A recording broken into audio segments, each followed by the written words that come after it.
Coming at you from the Hey Yo Studios. It's the Fade Route with D and Z. Here are your hosts, D and Z.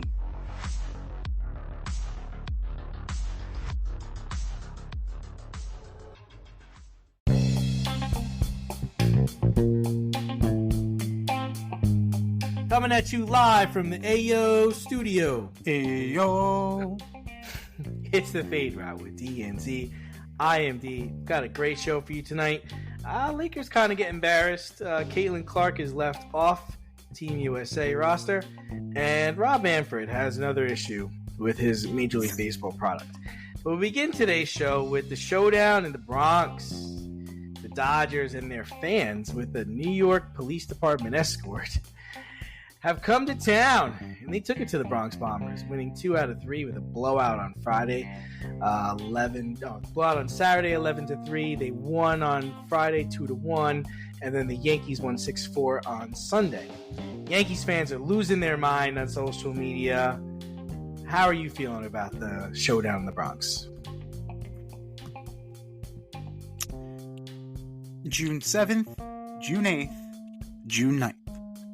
Not October 7th, not October 8th, not October 9th, not even November 7th, November 8th, or November 9th.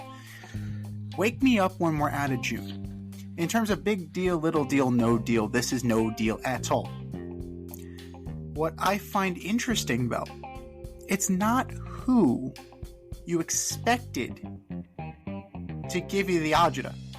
Right? You expect Mookie Betts, you expect Shohei Ohtani, you expect Freddie Freeman. You do not expect Teoscar Hernandez to light your ass up. You do not expect that. You've seen Teoscar Hernandez. You've seen what he was with the Blue Jays. You saw what he was with the Mariners. And then he comes in and he owns your ass. He owns you. Excuse me, Coach. Do you have the scouting report on Teoscar Hernandez? Thanks. Let me just get that for a minute. Throw that away. A live reenactment, ladies and gentlemen. A live reenactment. Rip that shit up. Jesus Christ. Come on. What scout did we send on that trip? Whoever it is, yeah, you're not getting paid. What the hell are you doing? You're not getting paid. He's doing blow and hanging out with hookers the whole weekend? You know, it's, to be fair, an extra inning nail biter in the first game and a laugher in the second game. Boone doing the right thing, putting Oswaldo Cabrera on the mound. Why do you feel like that was the right thing? It was we only needed 3 more outs. Why can't we just have a competent pitcher just throw fucking strikes? Like, why did we have to look at that and watch that? You're telling me no relief pitcher could have done what Oswaldo Cabrera did? He wasn't even in the game. They brought him off the bench to do that. The Yankee bullpen is not that good. It's not. I'm sorry. Clay Holmes, cardiac Clay. Even when they win, Schmitz was in the rotation too. Schmidt happened. So, I mean, you have Ian Hamilton who's going through a lull right now. You don't know which lefty is good. It's either Ferguson or it's Gonzalez. I think Gonzalez is the better of the two. Hamilton is going through it right now. You know, the Yankees are kind of, you know, as quietly as it's kept, and as much as you want to be sold on the fact that the Yankee bullpen is good, it's not that good. The Yankee bullpen is not that good. Now, Schwarber should have bombed. Of course he did. I mean, we'll talk about the London series eventually. I think that's his second bomb of this game. I think he let off the game with a bomb. Well, Schwarber hits the ball real far. He's Matt Stairs, but this generation. Yeah, I was right. Yeah. Also played for the Phillies. But, you know, the Yankees are doing what they can do. They're holding it together. Like, the starting rotation is pitching above and beyond what you expected.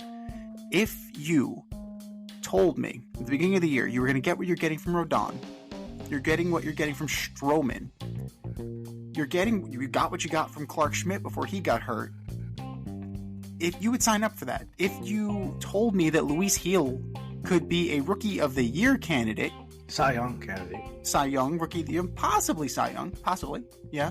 Definitely Rookie of the Year. Definitely Rookie of the Year. I would say cool. But the weak spot's Nestor Cortez. Yeah. When he's not doing his best Louis Tion, Nestor Cortez is very hittable. Yep. The good news for the Yankees is that they have reinforcements coming. Garrett Cole is on a rehab. Yep. Actually, no, I think he's up.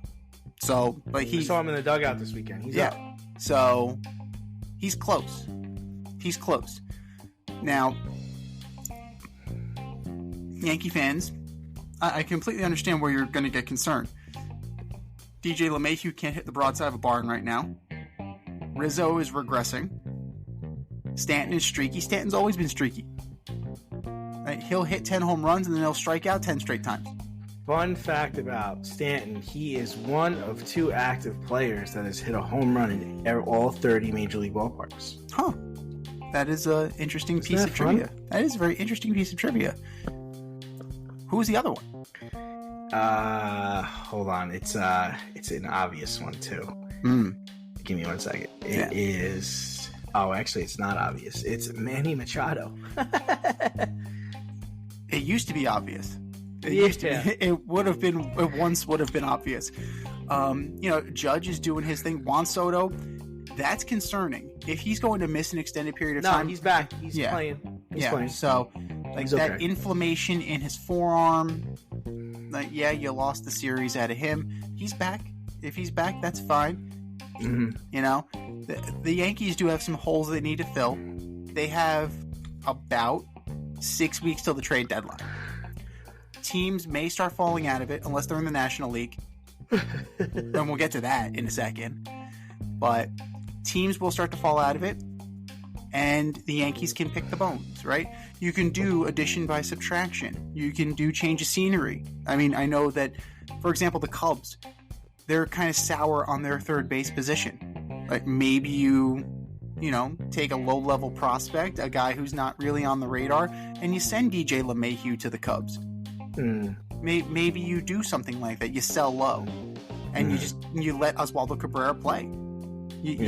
Or you let him in a combination of him and John Birdie, or you go get a friggin' third baseman.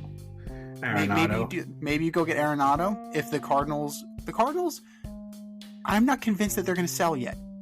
I'm not convinced yet. Give me 6 weeks. The Colorado Rockies, maybe you move Chris Bryant back to third. Who the hell knows? If the Yankees are willing to eat salary, I'm sure the Colorado Rockies will be like, take him. Take him. We'll even throw in Charlie Blackmon. We'll throw in Chuck Nasty. You can have anything you want. You can even have ownership in Coors. Whatever you need. But this is, if we're playing big deal, little deal, no deal, I would say absolutely no deal because of the calendar. You're getting your reinforcements. Rizzo needs to get right, 100%. You got to figure out third base. Absolutely right, 100%. Gleyber Torres is a butcher. He's an absolute butcher. What do you do with him? Bad error. It was bad. It was Luis Castillo bad. It was Luis Castillo bad. It was Dom Smith bad at first base. It makes you wonder, would the Mets and Yankees ever? I mean, they do trade from time to time. Would you trade Jeff McNeil for Gleyber Torres straight up?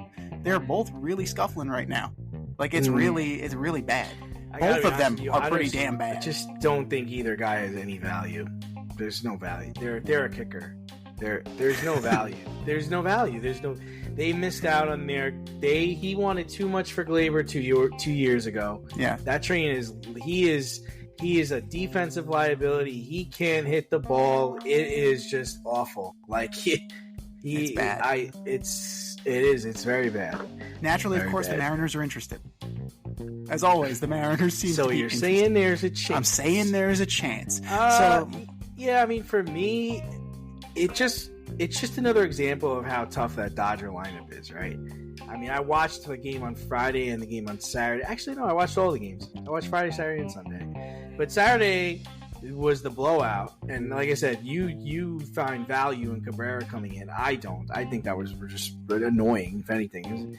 The Yankees should, like you said, throw out the scouting report they have on Teoscar Hernandez. You have an 11-3 game where you keep... Think about it this way. The game on Saturday, the final score was 11-3. In this game, they kept bets in check for the most part.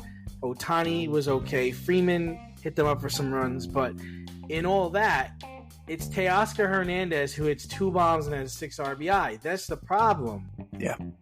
With facing this team is you got to score runs. You're going to have to score runs. yeah, that's great. You got Garrett Cole. I'm sure he can give you 6-7 innings, sure. But he eventually going to come out. And you're going to have to get, though, at some point, you're going to have to get 3 out of those 5 guys out. It should, and then you throw in Will Smith in there, who's a damn good catcher. I pegged him last year when we did our order up segment. I pegged him as the best catcher in the league. He's wearing batting gloves now. He used to not wear batting gloves. Now he's wearing batting gloves. And he bats 4th for them, those motherfuckers. Probably got tired of pissing on his hands. He bats 4th in a team with Ohtani, Betts, Teoscar Hernandez, and Freeman. This guy bats 4th and 5th. Like, wow. That's what they think of him. Yeah. Yeah, and I Heel, yeah, he's good, but you gonna trust Heel in big spots? I don't know. Are you? Nestor, like you said, I would trust him over Nestor. Nestor is just like Riverside. When he's good, he's great. Riverside. When he's good, he's great. But oftentimes he's struggling. He still has a sub-4 ERA, so it's fine. Stroman, trust Stroman? No, I've seen that. You gotta understand that whatever guy you're throwing out there against those Dodgers, you gotta hope he goes 7.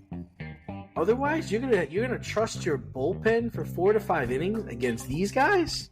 The Yankees were shot. They ran on Friday night. They ran out 6 pitchers because they had the guy that they brought up to replace Clark Schmidt, Cody Poteet, didn't even make it out of the 5th. So there you go. The thing that the Yankees have in their favor is that, number 1, the Dodgers are in the National League, so whatever.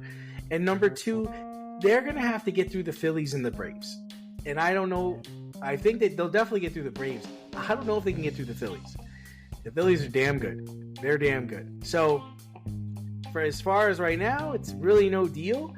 But, Rob Manfred did the Yankees a favor with it, making it so that every team plays every team, because now you have an idea. I mean, yeah, it's one thing to watch it from the East Coast and see what they're doing to like the Diamondbacks and the Giants, but for them to come into your house and put up 11 runs, beat you in a close game, and then really almost come back in the Sunday game, if Judge didn't hit a bomb to put them up 2. Yeah.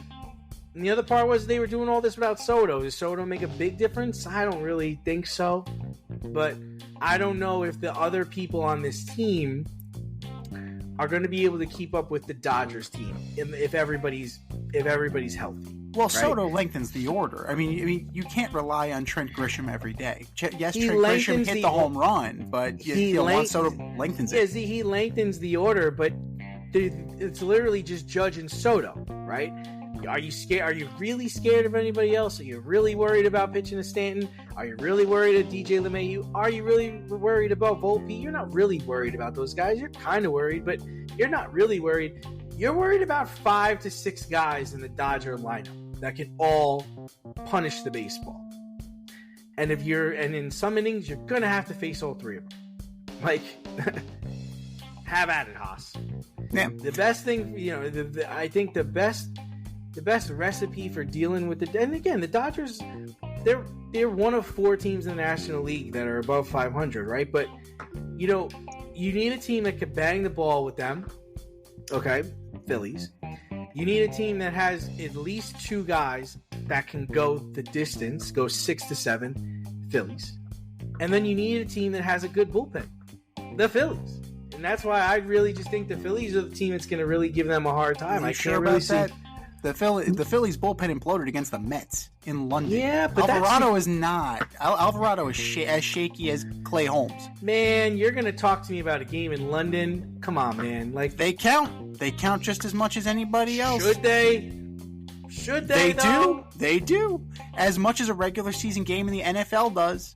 They count. That's garbage, too. I'm not saying it's not garbage, but you know what? They keep score. Hot trash. They keep score. But this series did underscore the fact that the Yankees do need to make a few tweaks. I'm not saying they need to make wholesale changes. You can't be reactionary and go into things with your hair on fire. It's not, the Yankees have a better fucking record than the Dodgers. As quietly as it's kept, they're 5 games better than the Dodgers. So let's be real here. If the sky is not falling. No. Yankee fans, relax. RELAX, as Mr. Aaron Rodgers once said.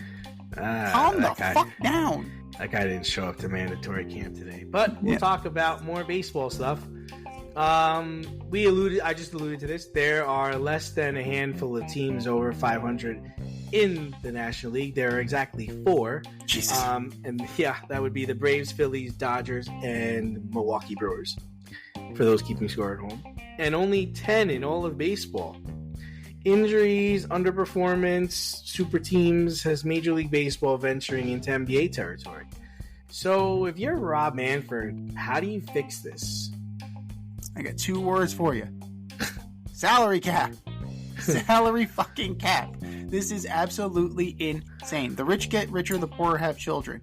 And we're going to be here a month from now talking about how the Pittsburgh Pirates sold their best player to the Yankees, or they sold their best player to the Braves, they sold their best player to the Phillies, and they're never going to get better. You like to talk about the wheel of mediocrity in the NBA? This is the wheel of mediocrity in Major League Baseball.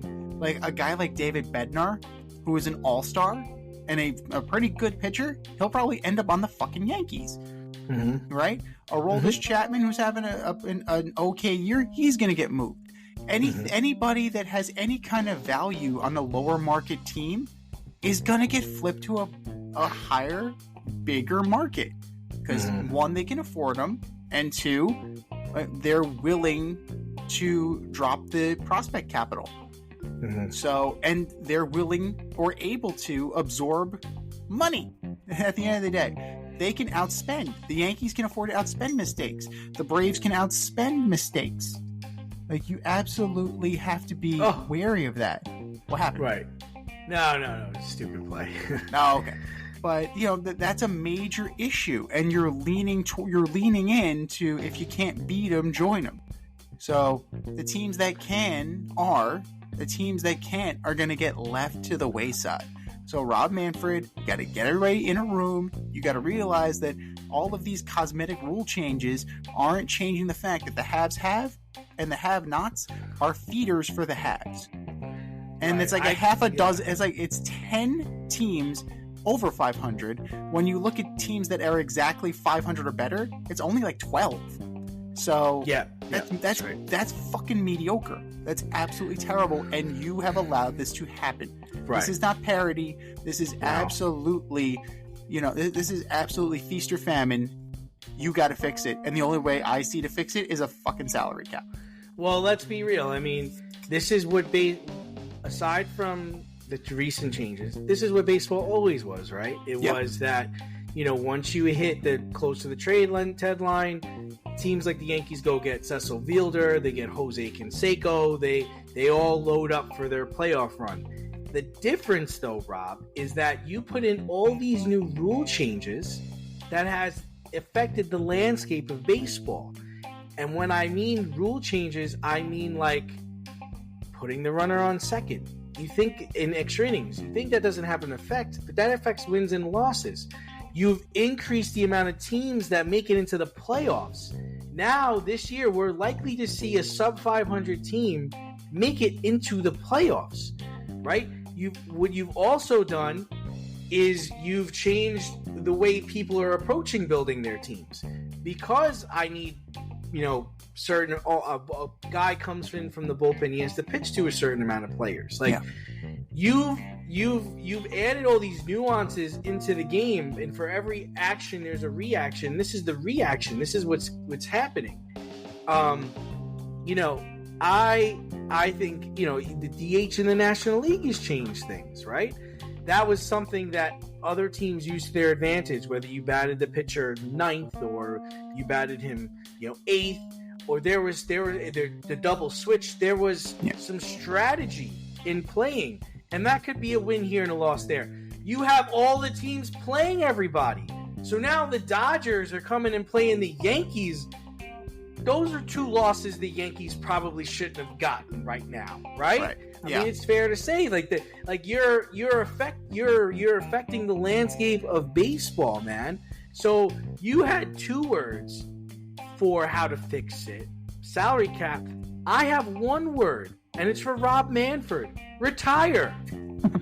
Fucking retire, because you're destroying this sport. Like, this isn't This isn't the way baseball is supposed to be run. This is not the way baseball is supposed to look. You know, even me, like, I'm not a fan of teams that spend money and that's how they solidify their place in the standings.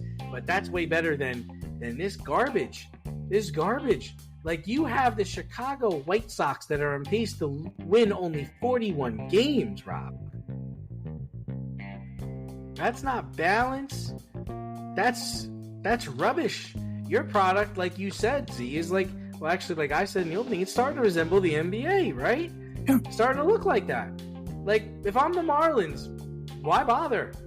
I ain't catching the Phillies. I'm not catching the Braves. Oh, wait, I can, because extra teams get into the playoffs. So now, when I should be a seller and try to build for next year, I'm going to start competing, and that's going to make me not win. It's going to take me longer to get into the dance. I also think that the lack of a waiver deadline also helps seal these fates, because I'm looking at this, right? The Astros are 7 games under 500. Crazy. They're 5 and they just lost both. Didn't they lose both their pitchers? Yeah. They lost both their starting pitchers. Their season is done. Urquidy and Javier, I think, are yeah. So, God. But they're only 5.5 games out. They're 5.5 games behind the Twins. The Twins are 4 games over 500. They're in that third wild card spot. The Giants are 1 game under 500, and they have the third wild card spot right now. You're looking at the Oakland A's. The Oakland A's are 10 games out. They're trying to lose. Right, and then what's going to happen? Here's the thing, but this is the thing. They have a young stud closer in Mason Miller, and they're already talking about trading him. Are you kidding me? This is on your watch, Rob. You have a potential flamethrower, right? You could potentially have the next great closer, fireballer. And what's going to happen? Like, he could be the guy. He could be one of those guys that is a linchpin of the Oakland experience, or Las Vegas, or Sacramento, wherever the hell they end up. And they're already talking about flipping him as a rookie. That's all you need to know. It's the embarrassment of riches. That, you know, like, he's linked to the Yankees. He's linked to the Braves. He's linked to the Phillies. Come on, like, what are we doing here? What are we doing here? To quote the great Taylor Twellman, what are we doing? What we're doing is we're underperforming. And speaking of a team that's underperforming and has significant injuries and has tried to be a super team, meet the Mets. Meet the Mets. Everybody beats the Mets. But they did sweep the Nationals, and they split with the Phillies in London. But the Mets are 8 games under 500, but only 3 games out of the wild card, thanks to Rob Manfred. Owner Steve Cohen is keeping hope alive, saying the Mets can chip away and turn the season around in this year's National League. Is Cohen delusional, or is he accurate? In this landscape, no. We've already talked about it. He's not delusional. You know, and they just got Francisco Alvarez back today. They just activated him today. But isn't that the problem, right? That's the problem, right? Because in a normal baseball, you punt. Normal. This is fourth down. Normally you punt. You're punting. You're already creating plans for punting. You're looking at your prospects a little differently. You're moving people around. And now your window where you were 5 years away shrinks down to maybe 3 or 2 years away. Right. Now, because you feel like him, he's a super fan, right? Yeah. He doesn't like to lose. He is a competitor. He's looking at this as a fan, right? I have an obligation to my fan base to keep competing. So instead of being a seller, like I should be at the trade deadline, I'm going to either hang in too long and not get anybody, or I'm actually going to be a buyer and really fuck this up. And that's what I'm talking about, is that he's ruining the landscape of baseball. Like, you need a really good GM to step back and look at this. Okay, wait a minute. Let me put my Rob Manfred glasses on. All right, this is how good my team really is. Okay, not this bullshit that's running right now. Like, me getting in as a 7th seed does nothing for me. What I really need to do is I need to go back to the chalkboard, or go back to the whiteboard, or go back to the magnetic board, and see how I can get better for next year. Well, that's the thing. It's this, you're in a situation where you're close. And they are close. The other team, the San Francisco Giants, are 1 game under 500. So the Mets are still within the realm, within striking distance. They're playing the Marlins this week. I'm going to the game on Thursday. So that's exciting. Yeah. You love the Marlins. Oh, the Marlins are great. Jazz Chisholm, Keith. Jazz Chisholm. Say it with me. Jazz Chisholm, not the other way around. So don't let it happen. And here you wanted them relegated you wanted them out of the league, and now you're going to go. You know what? Let's do relegation. Let's talk about relegation. Major League Baseball should consider relegation. It works for the Premier League. That would be wonderful. Send them to AAA. Bring up the goddamn, bring up whoever, the New Orleans Zephyrs, bring up the Durham Bulls, whoever the fuck you want. I don't care. Bring up the Syracuse Mets. Have them play the New York Mets. I don't give a shit. So the thing is this: the Mets. The situation with the Mets is that they got caught betwixt and between. This is supposed to be a punt year, right? Now they started off dreadful, got hot, and now they're lying in the weeds. Diaz is hurt. That's a problem. Senga's hurt. That's a problem. Senga ain't coming back, dude. Senga's not coming back. He ain't pitching this year. Guys, I'm good. You're good. I'm good. We're all good. The bullpen is right? Diekman is terrible. Ottavino is terrible. Don't tell me Adam Ottavino is any good. You're a fucking liar. I'm gonna tell you that right now. Adam Ottavino is not good. So Reed Garrett is closing for you. Let's be real here. Who? Exactly. Now I know our buddy Vinny was texting, "Why are we watching the game?" Because we're fans. It's what we do. Like this is why we watch the games. We're fans of the game of baseball. Is what we do. So that's why we watch the games. Alonso, if they're close enough, they're going to keep him, and he's going to walk. That's the situation. Now, if you do that, if you believe the reports, he already rejected a contract extension. If he's looking at a $200 million contract, he ain't getting it. I'm sorry, he's just not getting it. And Scott Boras, shame on you if this happens again. Right? It's bad enough last year happened. Now you're going to screw over Pete Alonso. Now you're going to screw him over. No, I disagree with you there. I do think there's a team out there that will give Pete $200 million. And regret it? I don't know if they're going to regret it. I don't think so. I think if a team like the Cubs got him, they think they'd be very satisfied with his services, especially if they lose out in the Soto sweepstakes. Think about Minnesota. They were not able to get Aaron Judge, but they got Correa, and they're like, all right, we'll take this. This works, and we got him on a discount. That works. He's 30 though. He's sneaky old. How long are you willing to go for a guy like Pete Alonso? I don't think 8 years. I don't think you go 8 years for a guy like Pete Alonso. But you go 6, right? I would start at 5 with an option. I think 5. 3? 5 with an option after 3. Yeah, wow. I think that would be fair. Now, I think there's a market for him. I do. I think there's a market for him. I wouldn't even be surprised if the Giants got in on that. That ballpark's going to eat him alive, though. Right-handed batters go to die in San Francisco. I forgot he's a righty. Yeah. He's a righty. I mean, Minnesota's a big ballpark, too. And I don't know. You don't want to play in Minnesota. You don't want to play in Seattle. Maybe what would be Texas. How about this? Astros, the Boston Red Sox. Yeah, but I don't know. Does he want to deal with the monster? Some people don't like. He'll hit it over the monster. Yeah, he hits it. He's a pull hitter. He will hit it over the monster. That'd be a good fit for him. Alonso it's a question mark. Jeff McNeil is a net negative. Jeff McNeil was a fucking batting champ. He won the batting title 2 seasons ago. 2, and now he's getting he's getting benched for Jose Iglesias. Jose Iglesias can't hit. He can't hit. He can hit less than Jeff McNeil can.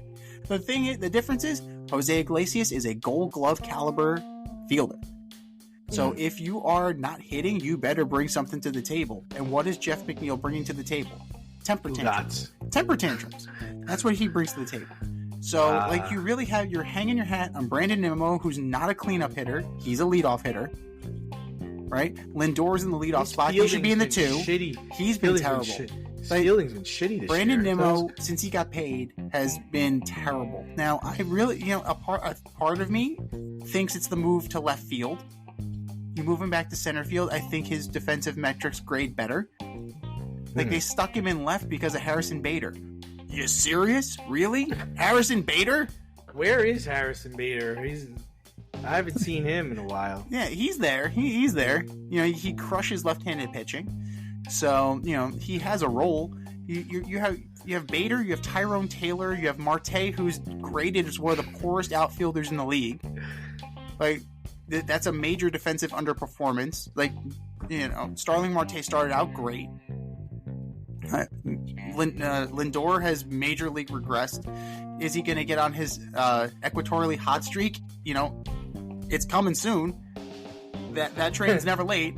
He'll hit 350, and you forget about the fact that he was hitting 190. And then, this is what the Mets are. But that's the thing. It's the little girl with the curl. And this is due to Rob Manfred.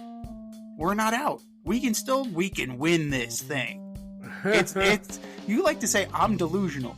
They make you delusional. Major League Baseball has given you hope. Major League Baseball has sold you on hope. You ain't lying. No, you ain't lying.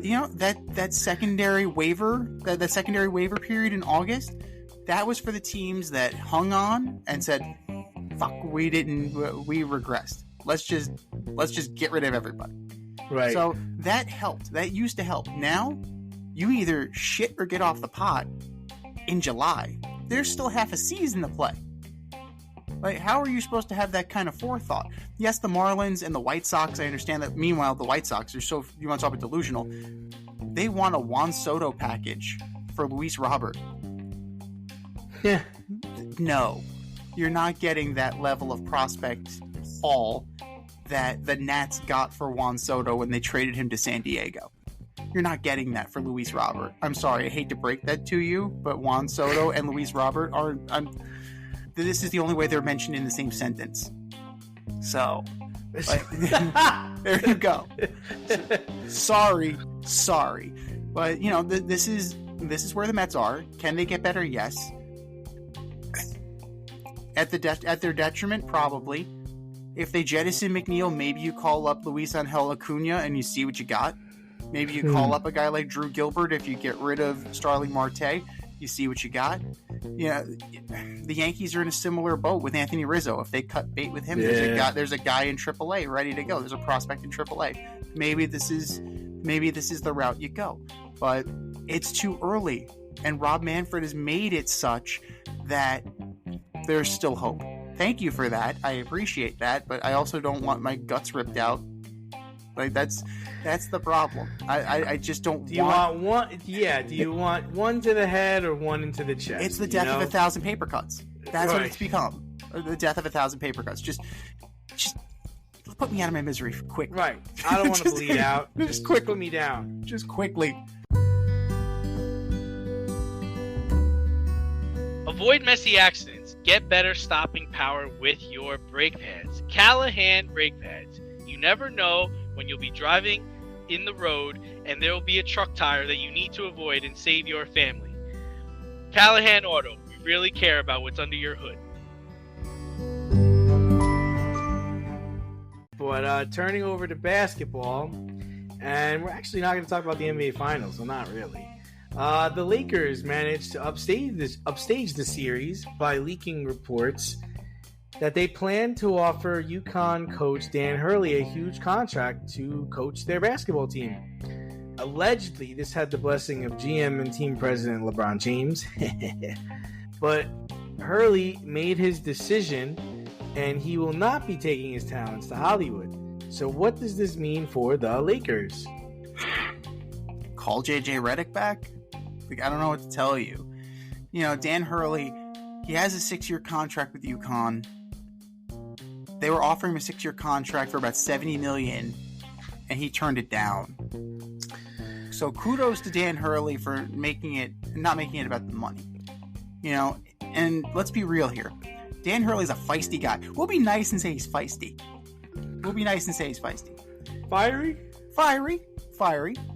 passionate, psychotic, like whatever, however you want to think about it. Having him go to LA, having him go to the NBA at this point in his career, I don't think that's such a hot idea. I really don't think so. Especially for a team like the Lakers. Wait a minute, so you're saying you don't think he should go to the NBA at this point in his career, or he shouldn't go to the Lakers at this point in his career? I don't think he should go to the NBA yet. I don't yet. If not now, then when? Like, what does he have to accomplish? He's already won 2 national titles. What does he have to do? Like, what does he have to do? I mean, didn't Billy Donovan made the jump after 2, right? And he struggled. Struggled. He's still a good coach. He's still in the league. He's in the league with the Bulls. But when he went to the Magic, it was not great. And you think he was with the Thunder? It was not great. But if Billy Donovan went to the Lakers, would he have been better off than with the Magic? No, because the Crucible is much different in LA than it is in Orlando. Like that's my concern with Dan Hurley, is that he would burn. I made this comparison on our X account at FadeRouteDNZ. Dan Hurley reminds me a lot of Jim Harbaugh. He'll come in, he'll be that guy, he'll grind you into the ground, he'll grind himself into the ground, and then he's out.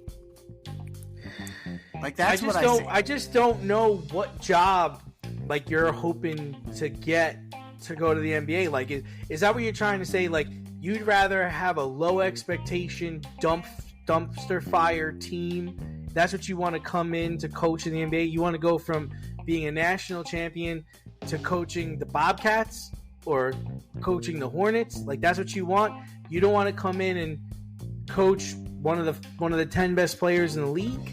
Like, is that what you're trying to say here? I would say wait a year, wait for Memphis to jettison their coach, and now I'm coaching Ja Morant. I'd rather coach Ja Morant, who might actually receive coaching, than LeBron James, who's waiting to stab me in the back. Like, that's my concern. So I get what you're saying. All right. I mean, I can get on It's board with that. LeBron more than anything. LeBron and the LA market scare the shit out of me. And I don't think that a guy like Danny Hurley is built for that. I don't think so. I think he's built for a smaller market or a less glitzy job. Like, if it was the Sacramento Kings, okay. Even if it was the Clippers, I'd be all right. Could you imagine? I could see that working. I don't really know. He'd have to go to a team where the players want to be coached like that.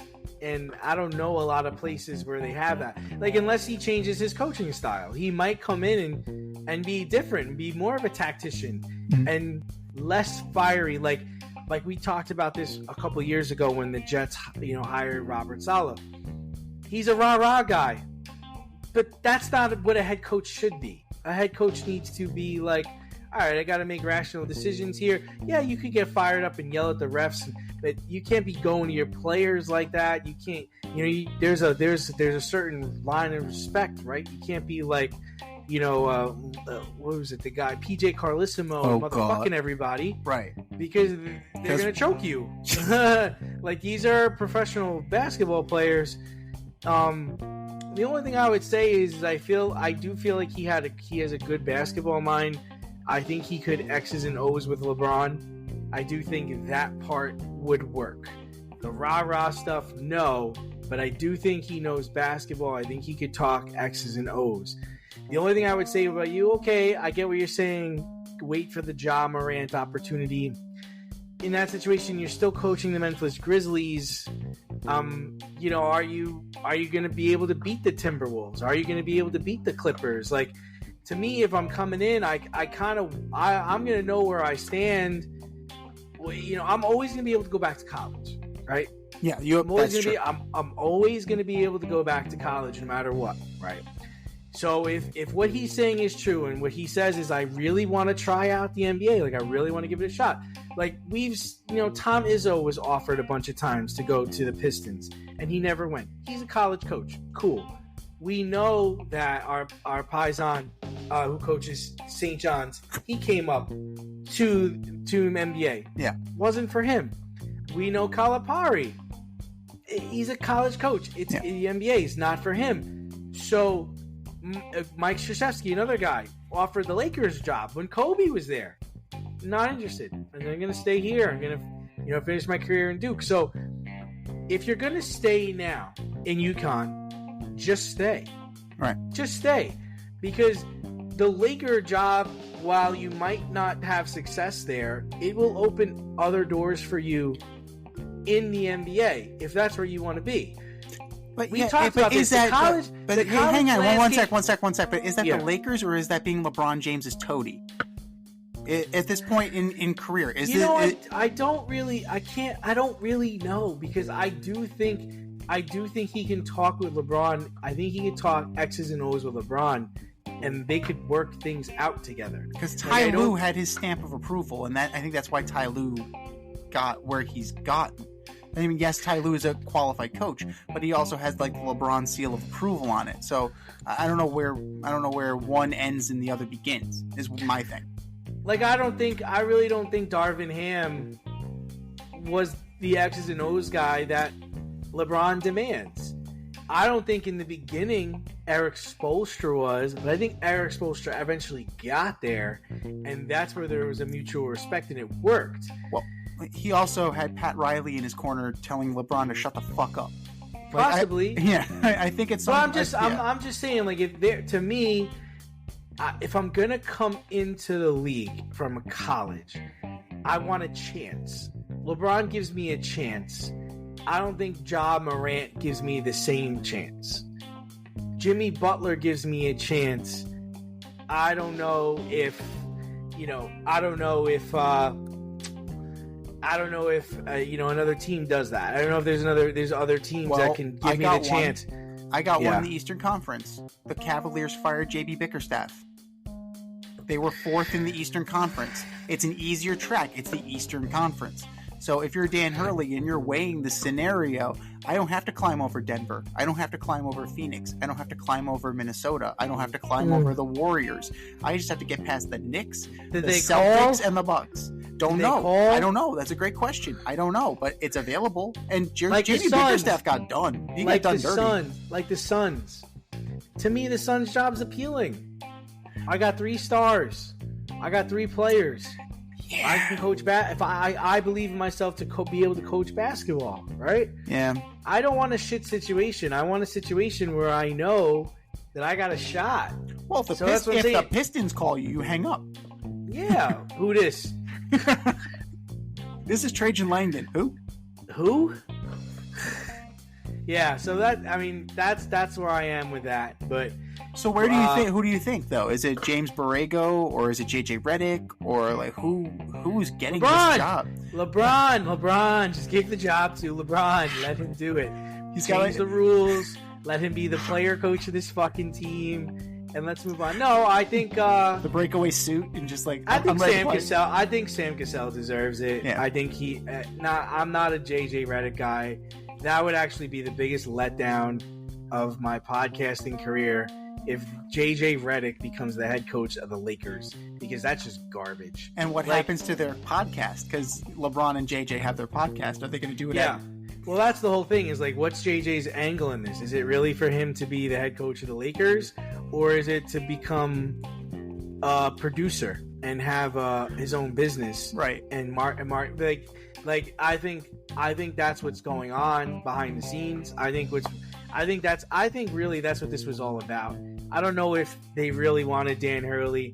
I think there was talks with JJ, and JJ wanted stupid money, and they're like, okay, let's get Dan Hurley here, and let's see if we can get him for peanuts. Let's see what's if he really wants this job, because I think with JJ is he's making good money doing his podcast. He's making good money with ESPN. Why would you leave that? What, you really? Because he also, I'm pretty sure he auditioned for the Orlando job too. I don't know. Is that really what he wants to do? I don't believe it. And I can't see that. I can't see that coexisting. You're gonna listen to JJ Redick in the huddle? You're Anthony Davis. You're gonna listen. This guy played how many years of professional basketball and only dunked once? What the fuck are you doing? Right. I mean, Steve You Nash played on Lob City, asshole. Yeah. You mentioned Steve Nash. Steve Nash doesn't even get sniffs anymore. He doesn't get phone calls.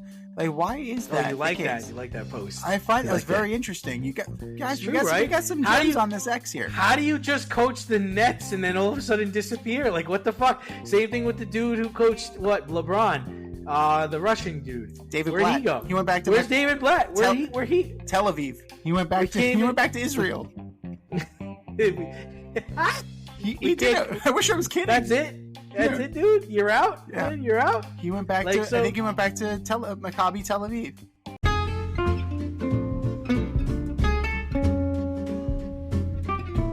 Need a little inspiration in the kitchen? Want to try something new? Or maybe you just need a new YouTube cooking show to binge? Well, I have the answer for all three. As You Eat It, hosted by me, Z. I invite you into my home and show you methods designed to empower and inspire you in the kitchen. Cook how you want to cook, eat how you want to eat as you eat it. That's As You Eat It, available only on YouTube. AZ, You Eat It. Check it out and let's get cooking.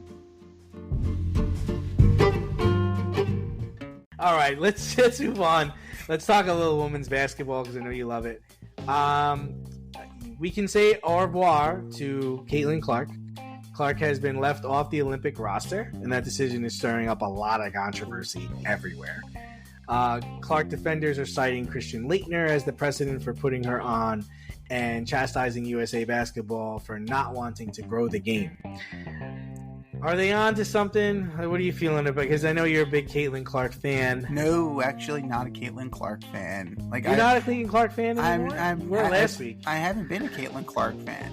Now, I'm a realist when it comes to Caitlin Clark.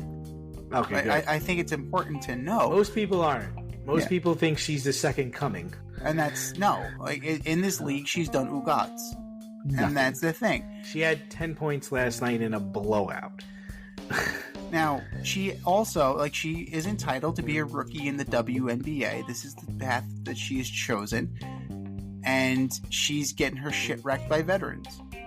Right? That's what veterans have chosen to do. Girls could be so mean. They've chosen violence. Girls could be so mean. So, WNBA is a physical league. The WNBA is a physical league. And that's Which not I just... like about it. That's just not on... That's not on just Caitlin Clark. You know, Candace Parker, when she first got in the league, she was getting bodied all the time. And even so, today, it doesn't matter who you are. It doesn't matter who you are. You're getting the lumber. And I respect that. I respect that a lot.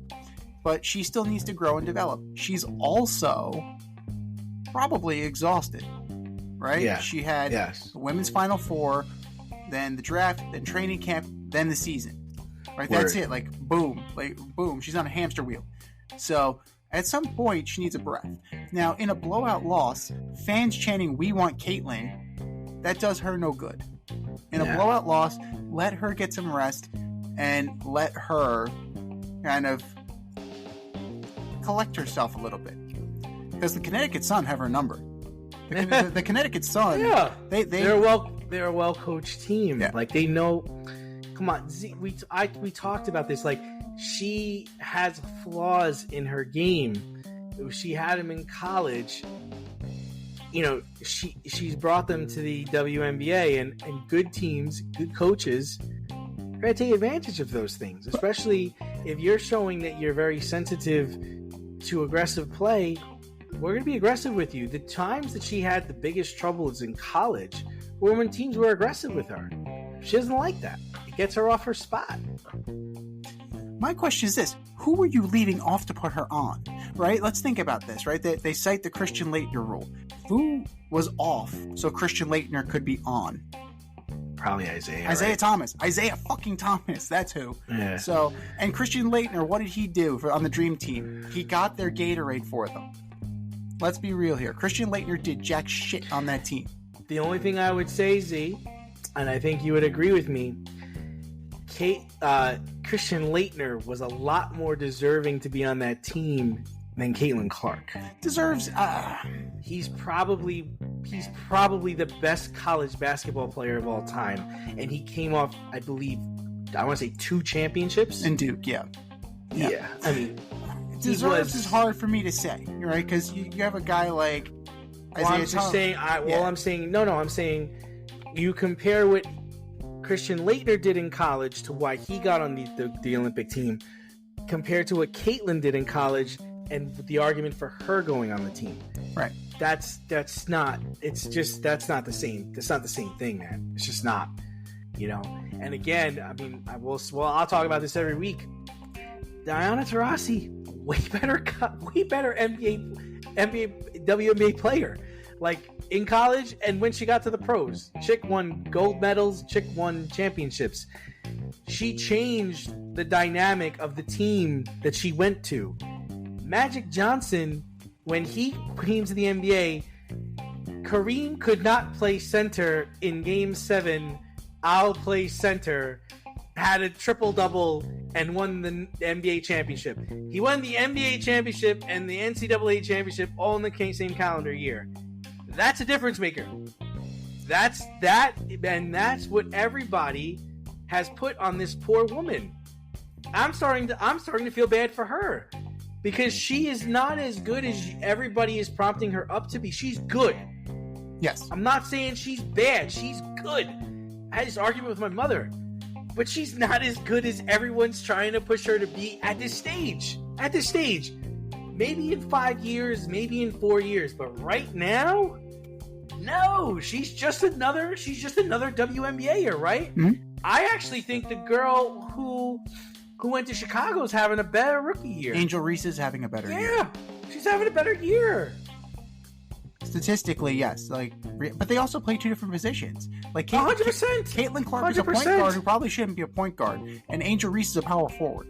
So, but that's the question. Angel Reese is on a better team. Yes, she is on a better team, but the Indiana Fever were the worst team in the league last year. They could be the worst team with Caitlin Clark. But Reese is more positively affecting her team than Caitlin Clark is at this juncture, unfortunately. It's just the truth. It's just... Oh, of course. Now, it begs the question, right? Let's play devil's advocate here. We'll put Caitlin Clark on. We're on the selection committee, and we're gonna put who are we taking off, right? Because immediately everybody's like, "Oh, why is Brittany Griner on the team?" Brittany Griner's the only big you got. She's 6'9". Who else is? 6'5", I think, is the next size, is the next tallest person. Mm-hmm. You can't be sacrificing your bigs for another guard.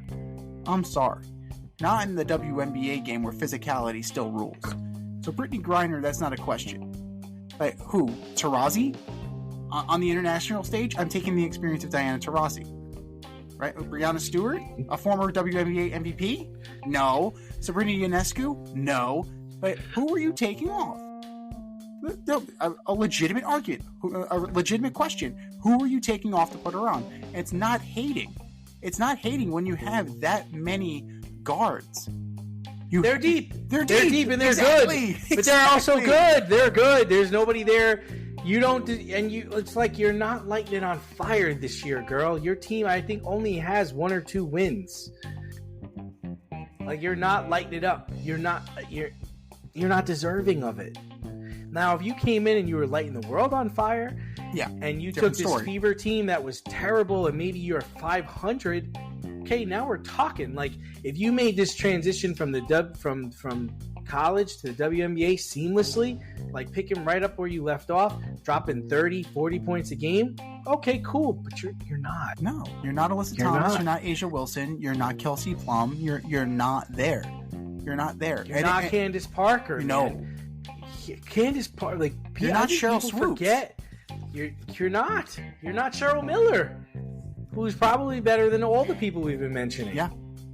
No, and I think we need to pump the brakes here. We as a society. It's not fair to her. In the beginning, I was upset with her. I'm not upset with her anymore. I'm upset with the NBA. I'm upset with the WNBA because they put this shit on blast. They chose her to be their marketing tool. They chose her to be their ticket to sell 20,000 seat arenas and tote her around like she was a freak in the circus. And that's not fair to her for her rookie year. It's not fair. It's just not fair. She deserved it to have it just why do it this year? Why not let her get her feet wet, sell out the stadiums that she goes to, and next year promote the shit out of it. Right. Like, let her get it under her belt. Let her get that opportunity. Right. Not I mean, right. think about this. Let's compare. Because you've pissed off every other girl in the NBA that's been working there, every other woman in the NBA that's been working their ass off the last 5, 6, 7, 8 years. Oh, now we get to play in the 22,000 arena because of this girl? Oh, really? Okay, let's see what she got, because I'm playing extra hard tonight. Right. She ain't getting anything up tonight. Completely. I'm hip checking her tonight. She gonna know I've been in the league a lot longer than her. She gonna know that I should be on that WNBA Olympic team, not her. She's gonna figure that out tonight. Like, that's what you put into this. They don't realize it. They don't realize that they've done this, and it's not fair. It's not fair. No, it's not fair to her at all. But juxtapose and compare generational talents, air quote, generational talents, right? The number 1 overall pick was Wembanyama. The number 1 overall pick was Caitlin Clark. Caitlin Clark is immediately thrust into the crucible, and now she's on an international stage. Wembanyama has had a year to kind of prove who he is. Like, it is absolutely unfair. You're absolutely right. It's unfair to put these levels of expectations on her when she's still growing and developing. Now, that's the nature of sport. I agree. But, we've experienced this before. Bryce Harper, LeBron James. The worldwide leader anoints you the next one, whether you're ready or not. So they were anointed. She had that offer from the Big 3 league, which thank God she didn't take. Thank God she's getting bodied by grown ass women. Imagine what grown ass men would do. Like, that's a reality. That's an absolute reality. Like, physicality level has ratcheted up a notch. We as fans, we need to slow our roll. We need to pump the brakes here, and we need to get back to where things used to be. Right? This idea of we want Caitlin when there's a blowout loss, like that does her no good. All you're doing is, you're treating her like an entertainer, and it's becoming more entertainment than sports. Right. And circus. I think that we have to kind of slow our roll, dial it back, and realize these are human beings. Much like entertainers are human beings, right? Actors, actresses, pro wrestlers, whoever. Professional athletes are human beings. Like, they're flawed. They need to work on things. Nobody's perfect. And, it's important to know that we don't own them. Just because you buy a ticket to the game doesn't give you the right to demand that they're on the court. That's not fair. Let this woman develop. Let this woman grow. There will be other Olympiads. They're not canceling the Olympics. She doesn't have to be at this one. Let her rest up and watch her shine with just a little bit of rust. She's doing okay. Let her get her feet wet. Let her get her feet under her. We still haven't yet.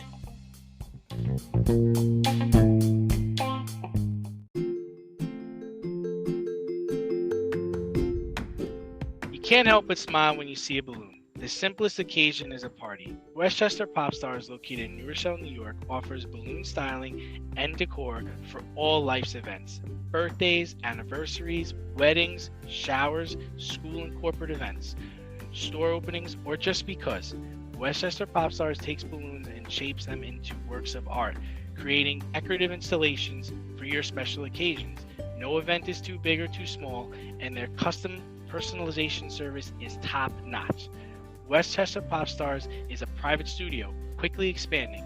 In-person consultation is by appointment only. Send an email to westchesterpopstars@gmail.com for more information or to schedule an appointment. No need to hire an event stylist. All you need is balloons. Currently servicing Westchester, Putnam, New York City, and Connecticut. To find Westchester Pop Stars, search for them on Instagram, Facebook, or Google.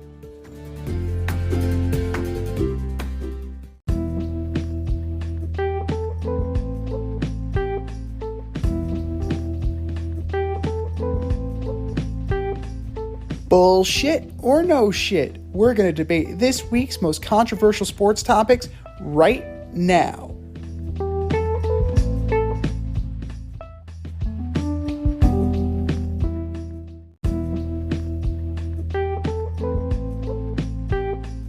All right, boys and girls, we have a statement, and it's either bullshit or no shit.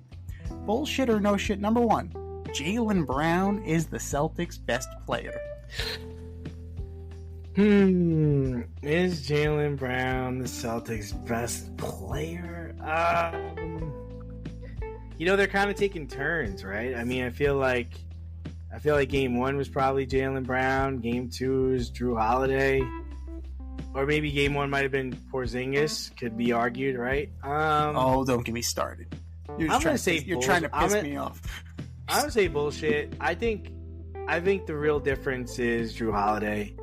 So I'm going to say he's their MVP right now. Just what he's able to do from a defensive standpoint, facilitating the basketball, and he makes beautiful cuts to the basket and scores. So that's who I'm going with.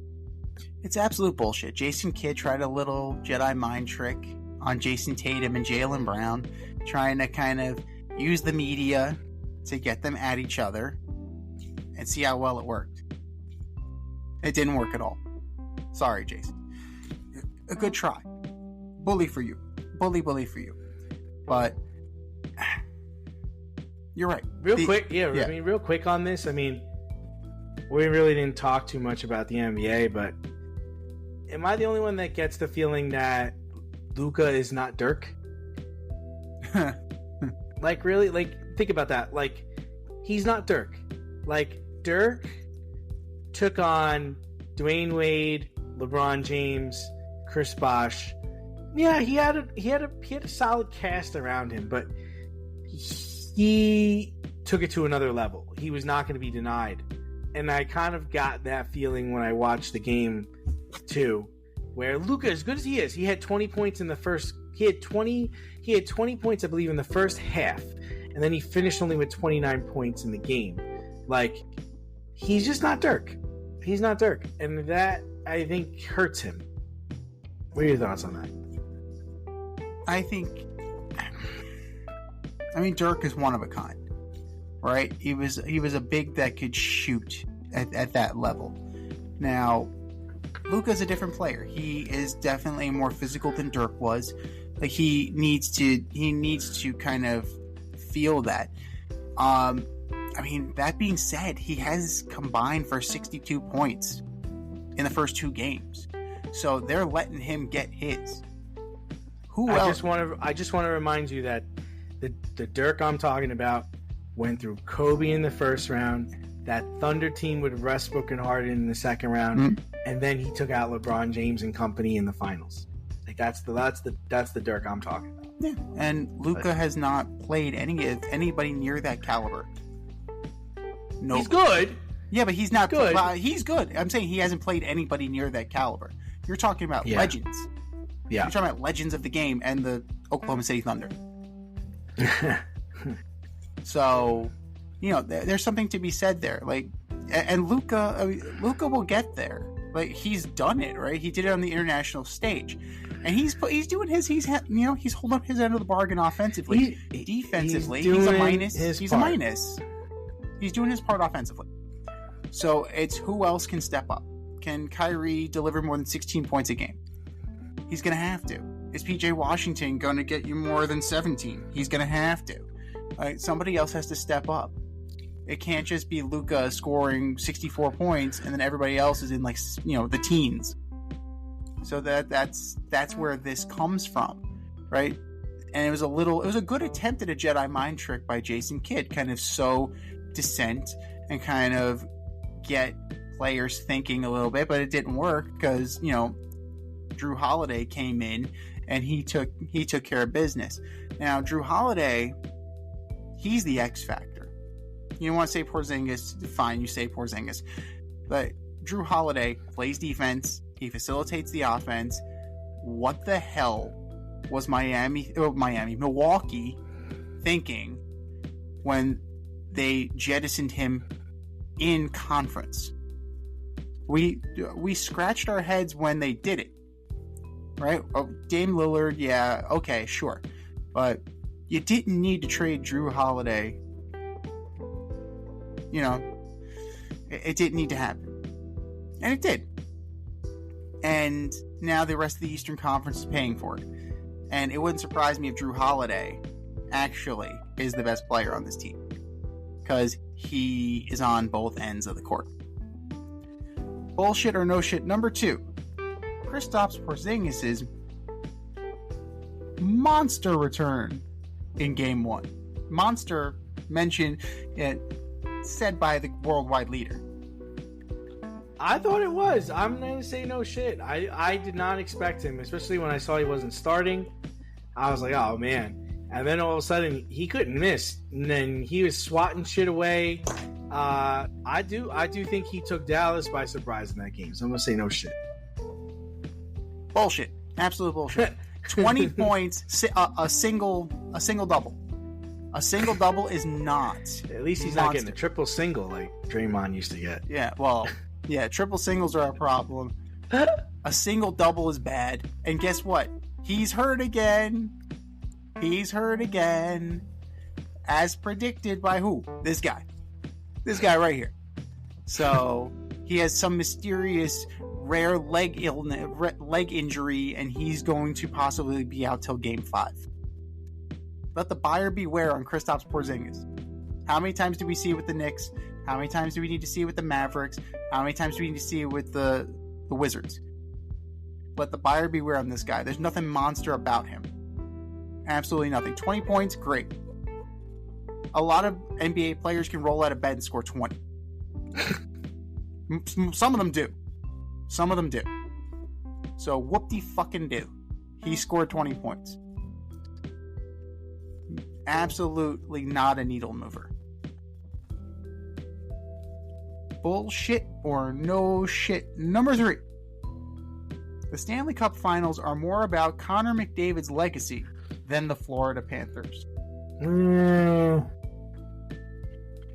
I think it's changing. I think it started out that way, but now after a 4-1 victory, I think we're all appreciating the Florida Panthers a little bit more, especially when people think back to last year. So I'm going to say bullshit on this one.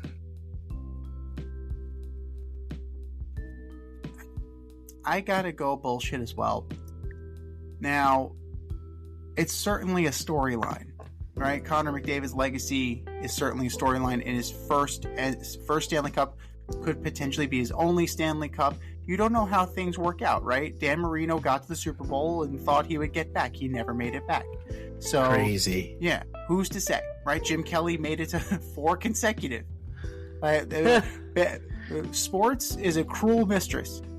Sports will rip your heart out and mercilessly stomp on it.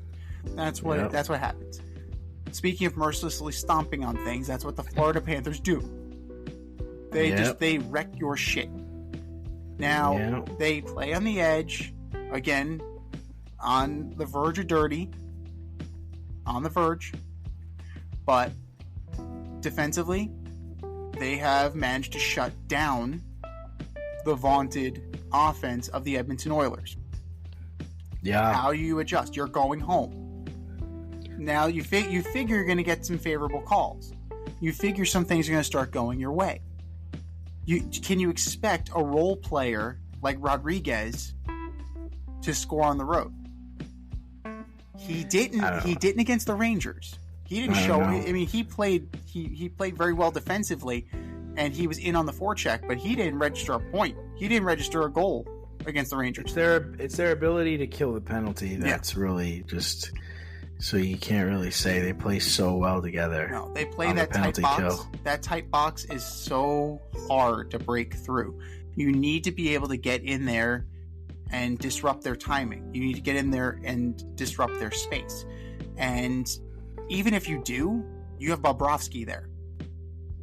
Like, you saw Bobrovsky for 1 goal. You're being outscored 7-1. So, back to the drawing board on that. Now, the Florida Panthers, it can't just be that they want it more than everybody else, because you're there, right? Everybody wants it at this stage of the year. That's why you're there. But the physicality and what they're getting away with is very interesting. And we'll see how long that keeps going, how far the line will extend. We'll definitely see. You figure that McDavid, Draisaitl, Nugent Hopkins, Darnell Nurse, like, the stars will shine. Evander Kane, these guys will show up. You figure these guys will show up in Edmonton. It's where they go from there. Because you know what you're getting from the Panthers. Disciplined, chippy hockey, and everybody's buying in. Now's the time. Leave it all on the line. This is what you've worked so hard to accomplish. There's no point in holding back now. Full throttle all the way. That's what's going to get you to the promised land. The Panthers figured it out. Edmonton needs to figure it out. And McDavid's legacy will take care of itself. It's out of his control at the end of the day. What will happen in the future will happen in the future. Focus on one shift, one play at a time. And that's how you can change the course of your legacy.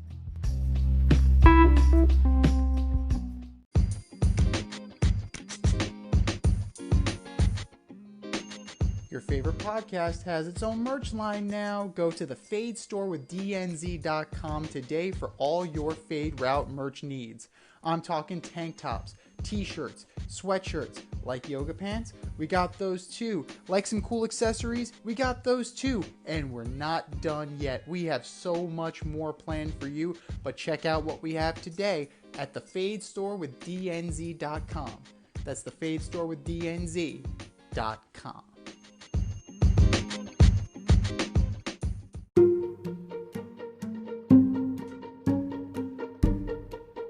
The Fade Store presents the Alleged Superstar of the Week Award.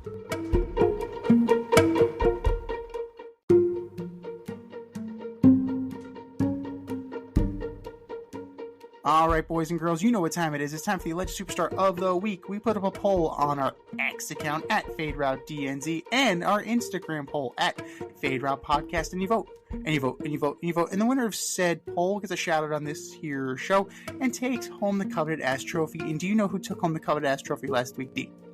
I don't. Major League Baseball. For covering up the Mitsuhara. Nice. For covering up Mitsuhara's guilty plea. So it looks like it's over with. It looks like that's been fully swept under the rug and the cover-up is complete. But hey, whatever. We just got to see Shohei in the Bronx. But that was last week. This is this week. Who are your nominees for Alleged Superstar of the Week, D? All right, so first up, I've got your boy, Kyrie Irving. Oh, my boy. Dallas is down 2-0 in this series, and honestly, he really hasn't been that much of a factor. I mean, we have Game 1, 12 points. Game 2, 16 points. That's just not going to get it done. You and Luka need to combine for like a plus 60 to even have a chance. So, Kyrie Irving, you are my alleged superstar of the week. And number 2, I'm going with Connor McDavid. You know, this is supposed to be your coming out party. You finally got to the Stanley Cup Finals. I know it's your first time there, but you're also the best player in the league. I think you got 1 point in the last game, but you got only 3 shots on goal in game 1, 6 shots on goal in game 2. They're shutting you down. You need to take this over. You're coming home. Let's see if you can get out of the Legend Superstar of the Week. But for right now, you are my Legend Superstar of the Week. And last but not least, I got Kevin Biggio. Kevin with a C. DFA'd by the Blue Jays, the son of Hall of Famer Craig Biggio, slashing just 200, 323, and 614 this season. Ew. That's bad. Ew. Kevin Biggio, you are my alleged superstar of the week. What do you got, Z? The Toronto Blue Jays have been a massive disappointment. Now, Alec Manoah is out for the year. Kevin Biggio DFA. Rumors are swirling that the Cubs have quietly discussed the possibility of acquiring Vladimir Guerrero Jr. if Vladimir Guerrero Jr. becomes available. So we will see what comes from that. But, you know, thanks to Rob Manfred, they're only a couple games out of the wild card. So, a couple tweaks and they're right in this bitch. Good job, Rob. Number 1 for me is Xavier Howard. Former Miami Dolphins corner, sending sexually explicit images to a teenager who is the son of one of his exes after she refused to get an abortion. Yikes. This reminds me of the Anthony Edwards story from a few months ago. Now, he didn't send sexually explicit images, but he threatened and sent menacing texts to the woman who was carrying his child and wondering when she was going to get an abortion and asking for pictures of said abortion. So nice. That definitely... That classy guy. Yeah, that brought back some memories. That brought back some really nasty memories from Xavier Howard. Really, that's just atrocious behavior. Xavier Howard, you are my alleged superstar of the week. Number 2, the U.S. men's national team. Now we're talking about sports, right? 5-1 against Colombia in a friendly. 5-1. This is the team, right? This is the team that's supposed to be, contending for a World Cup in 2026. Get the fuck out of here with that. Get out of here with that. Matt Turner was absolutely awful. At what point do you say, "Hey, it's not your night, Matt"? You know, I mean, hockey, it's a totally different animal, right? You have a constant string of substitutions, and you can switch goalies whenever you want, right? In soccer, it counts against your total substitutions. They could have gone to Sean Johnson. Sean Johnson's more than capable, right? He absolutely could be. But they stuck with Turner. The rest of the team did not perform. As usual, Greg Berhalter, this ain't it. This ain't it. You got to figure it out. You have about a year and a half to figure this shit out before we get embarrassed on a world stage. Probably again. But I'm editorializing there. U.S. men's national team, you are my alleged superstar of the week. And then last but not least, Apple TV and the idea of interviewing mic'd up players as they are playing. Kike Hernandez was being interviewed in the Dodgers Yankees game. And as he's being interviewed, there's ground ball to third. Kike boots it. Why? Because he's not focused, because he's talking to these numbnuts who are friggin' asking him questions in the Apple TV interview as he's playing the game. It's not the All-Star game. This game counts. It's not an exhibition where you can mic up Liam Hendricks and he can just curse up a storm while he's pitching. These games matter. So please, save that crap, because that's what it is. It's crap. Save it for another time. I don't want my players mic'd up. I don't want to know about... Do a produced piece. Do a package on a player. I don't need to hear managers during the game. I don't need to hear coaches during the game. I don't need to hear players during the game. Fuck, I don't need to hear umpires during the game. I want to see the game. As soon as TV gets that through their thick skulls, maybe, just maybe, baseball will be popular again. The people who are turning into the game are tuning in to see the game. Apple TV and the media. Oh, the media's back. You are my alleged superstar of the week. And a bonus one, the fans. Why? Why, oh why, are you sending death threats via DMs to players whose games you bet on? That's fucked up. That's absolutely ridiculous. I believe Bryce Harper has been the subject of that. And he's not the only one. Do better. Just do better. If this is where we're going, I don't like it. So, I don't know what the future holds. I don't know who's got to step in. I don't know if it's got to be legislation. I don't know. I don't know how you fix this. But you can't be sending death threats to players who cost you money because they lose at a sport. They're not trying to lose. Well, most of them are. Fans, you are my alleged superstar of the week. Do better. For God's sake, do better. I think we've said our piece. Go to our X account at FadeRouteDNZ. Go to our Instagram poll at FadeRoutePodcast and vote. And vote, and vote, and vote. And for our nominees.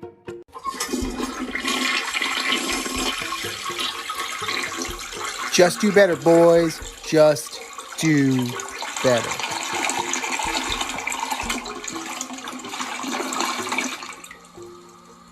This has been The Fade Route with DNZ. Thanks for tuning in.